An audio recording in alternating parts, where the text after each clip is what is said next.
Alors voilà, je vous ai expliqué tout ça. Maintenant, je vais donner la définition de ce que c'est qu'une variable aléatoire discrète, mais je pense que maintenant vous avez compris. Une variable aléatoire, c'est une application qui fait appliquer un ensemble de résultats possibles oméga, avec tous des petits résultats possibles oméga i, et à chaque résultat possible, on lui associe un réel R qui peut prendre n'importe quelle valeur x, i. Et cet ensemble-ci doit être un ensemble fini ou infini dénombrable. Infini dénombrable, c'est quoi? Une infinité dénombrable, c'est une infinité, mais qu'on peut mettre sous la forme d'une suite de nombres.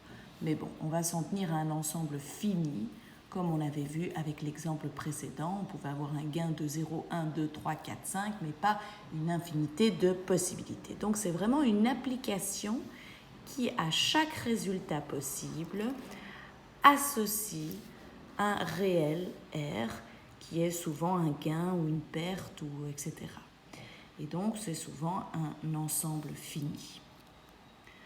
Alors, maintenant, on va introduire une nouvelle notion, c'est la probabilité et d'une variable aléatoire discrète. C'est-à-dire qu'à chaque événement, à chaque flèche ici, il va être associé une probabilité. Par exemple, si on prend directement le premier exemple, quelle est la probabilité d'obtenir un gain égal à 1? C'est-à-dire, ici, si je reprends ma feuille ici, quelle est la probabilité d'avoir une flèche qui va vers le 1? En fait, tout simplement, on pourrait faire le dessin complet et la probabilité d'obtenir un gain de 1, ce serait le nombre de flèches qui vont vers le 1 sur le nombre de flèches totales, puisqu'une probabilité, qu'est-ce que je vous ai dit? C'est le nombre de cas favorables sur le nombre de cas possibles. Dans ce cas-là, quelle est la probabilité d'obtenir un gain égal à 1? Eh bien, cette probabilité, on la note. Quelle est la probabilité pour que la variable aléatoire prenne la valeur 1? Alors, on va donner effectivement tous les résultats possibles qui vont mener à un gain de 1. Si je jette le dé et que le premier dé vaut 2 et 1, quand je fais la valeur absolue de la différence, ça me donne 1. Alors 1 et 2, ce n'est pas le même résultat que celui-là, c'est quand j'ai 1 avec le premier dé et 2 avec le deuxième dé. On a aussi tous les autres résultats possibles, 3, 2, 2, 3, 4, 3, 3, 4, 5, 4, 4, 5, 6, 5, 5, 6. Tous ces lancers de dés me donnent un gain de 1. Donc combien j'en ai? 1, 2, 3, 4, 5, 6, 7, 8, 9, 10. 10 sur 36. Alors pourquoi 36? 36, en fait, ce sont les nombres de flèches totales qu'on peut avoir.